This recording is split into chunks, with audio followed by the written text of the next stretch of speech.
Hey guys, and welcome back to my cooking channel. Today I've got my take on the Viral Lasagna Soup.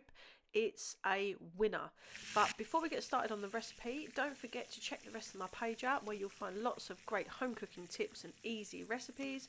And please don't forget to hit that subscribe button. Back to today's recipe, the Viral Lasagna Soup, except for I'm going to show you how to make these giant mozzarella croutons as well. That's what makes my recipe a standout. So, as always, let's get started with the ingredients. So I'm going to talk you through them. We're going to have some olive oil and some sausage meat. So I've taken them out of the sausage skins. The reason I do that instead of using pork mince is you get a little bit more flavour, and I prefer the texture of sausage meat.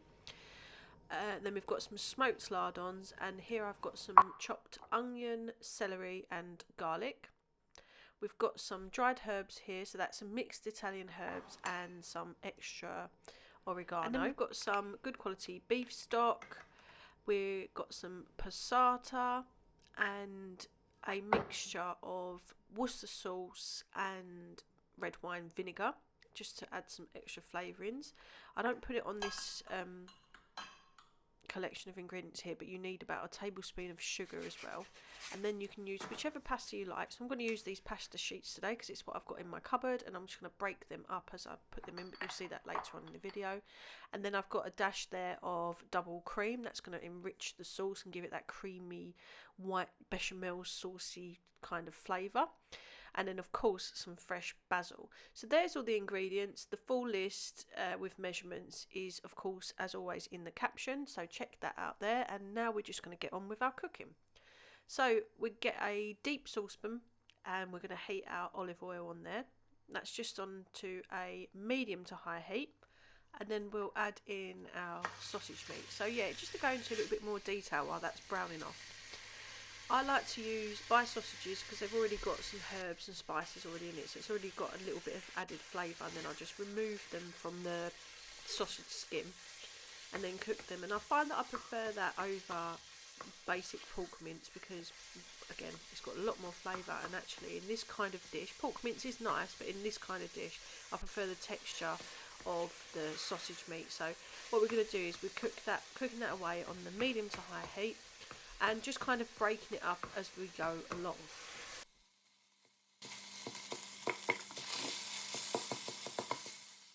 And then what you'll find is, I mean, the more it's cooked, the easier it will be to break up, so don't panic when you first start cooking it. What you end up with is this like chunky kind of crumbly mixture. You want to make sure that you can taste the pork mince in the recipe, so you don't want them to be tiny little like crumbles, so you do want to have a little bit of a bite to it. And once that's cooked, just remove that meat and set it to one side, and then we're going to use the same pan to obviously cook the rest of our dish in, because all that lovely flavour on the bottom of the pan is going to add to the dish. So we're going to go in and add our smoked bacon lardons. There should still be a little bit of fat left in the pan from the sausage, but that's fine. You can add a dash more olive oil if need be. Don't be frightened of all that lovely stuff on the bottom of the pan, as long as it doesn't go black. So you want to keep an eye on it, but when it goes lovely and brown like this, that's just all flavour. And as soon as you start putting a little bit of liquid into the pan, that's all going to lift, that's going to add to the dish, and it's basically caramelised meat. It's fantastic. So as you can see, I've added a dash of water now that my lardons are pretty much cooked, and just using a spoon to lift that dried sausage meat off of the bottom of the pan. And yeah, you don't want to waste that. Don't start using a clean pan, just don't let it burn. So yeah, use a spoon, get that off the bottom of the pan. The splash of water you put in there to help lift that meat from the bottom of the pan, just turn the heat up a little bit and let that cook out. And then once that's gone, add in your celery, onion and garlic, and then on a medium heat we're just going to saute that. Just let that cook away and soften. Now, people often lie to you, I've said this in my other cooking videos, about how long it takes to soften onion. They'll be like, throw in the onion and, you know, cook it until it's soft. That will take about 5 minutes. Well, that's a lie. That's a barefaced lie. Onion to soften, even to a very basic soften, we're not even talking like caramelised length of time, will take at least 10 to 12 minutes to soften, depending on how big you've diced it. So just be patient with that. That's the only part of a recipe that you should take your time if you can, is softening those onions. Otherwise you're going to bite into crunchy raw onion and it's just no fun. So once you've let that simmer away, the onion and celery and garlic, you can add a splash of water every now and again if the pan gets too dry, and then we're going to go in with our dried herbs.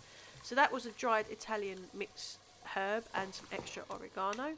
Give that a few minutes to become lovely and aromatic, and then go in with your passata. Straight after your passata, you can use the same pot and go in with your beef stock.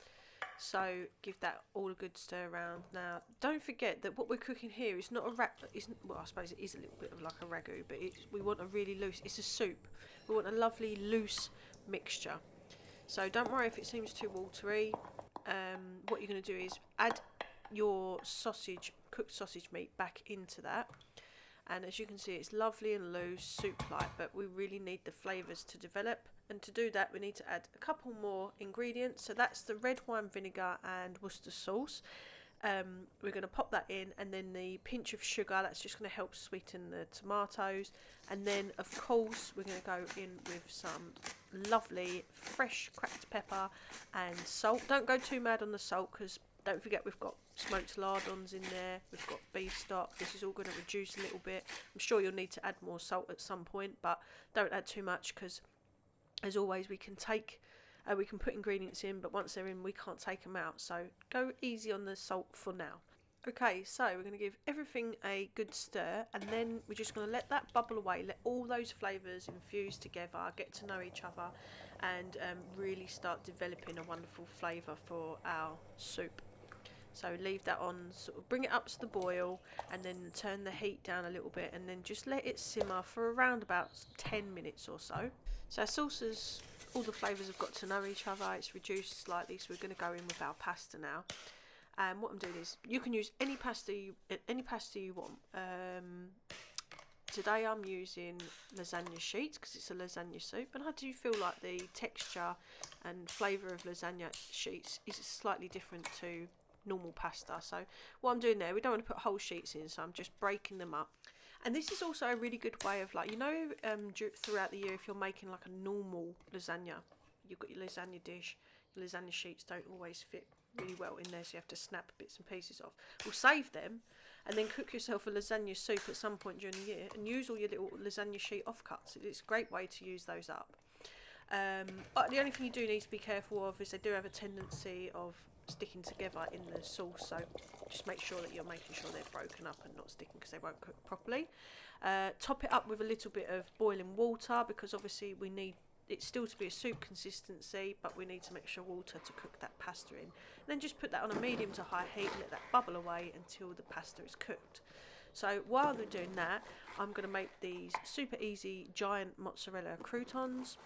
I think these might actually be the favourite part of the dish for my husband. He loves these. So get yourself a lovely fresh baguette, and then just slice off some lovely sort of 1-inch thick medallions, I suppose, bread medallions, and then just rub some olive oil into them, and then get a garlic clove, cut it in half, and then just rub that onto there, so that's going to add a little bit of flavour. And then you're going to heat your grill in your oven onto high, and we're going to put them in the first instance just like this, to have a little bit of a toast, because otherwise the cheese is going to melt before the bread's toasted underneath.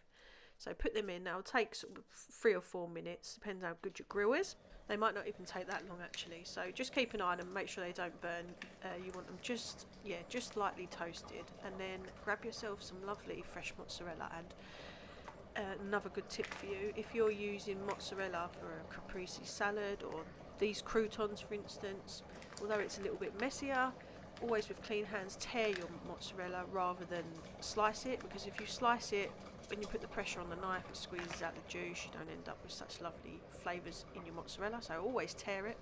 So top your toasted croutons with the mozzarella, and then some lovely freshly sliced basil. Honestly, these flavours are absolutely divine, and then when you're going to dip them into your soup, I mean, you can taste it now, it's incredible. Give those croutons a little fresh crack of salt and pepper, not loads, just a little bit, and then pop them under the grill until that cheese is melted. That'll take a few more minutes. Keep an eye on it while they're toasting. Look at our soup now. So our pasta is lovely and just cooked, al dente, just how I like it. The soup sauce is lovely and loose.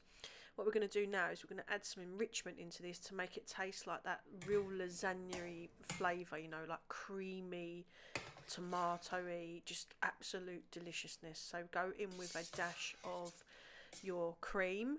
I think I used around about 150 mils. You can add a little bit more or a little bit less depending on how much of the tomato flavour you want, how rich you want this soup to be. At this point you'll have a taste. You'll probably need to add a good pinch more of salt, some lovely fresh cracked pepper. Now I just cannot wait to sink into this. That pasta is cooked so perfectly. The sauce is so rich and delicious. This, I can't wait any longer. Let's dish it up. Don't forget to check on your croutons though. Sorry, I got a little bit shouty then, but don't let your croutons burn.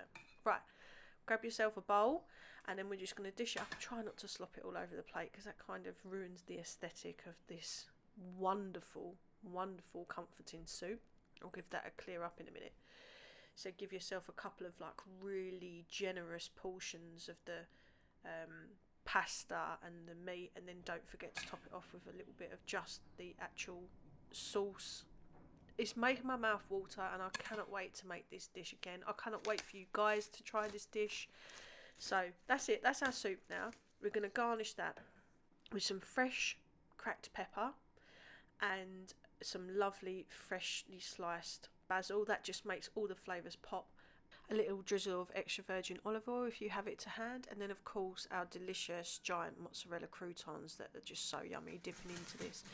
I can tell you now, if you've never had lasagna soup before and it's going to be your first time trying it, I'm so jealous of you because you're going to absolutely love it. It's just one of those dishes you just want to make over and over and over again. And look at this cheese pull, ready? My arms weren't even long enough to pull it apart for that cheese to snap, so I gave up and just dipped it in and got on with it. So if you like this recipe or you like this video, please let me know what you think. Please share it and don't forget to subscribe to my channel.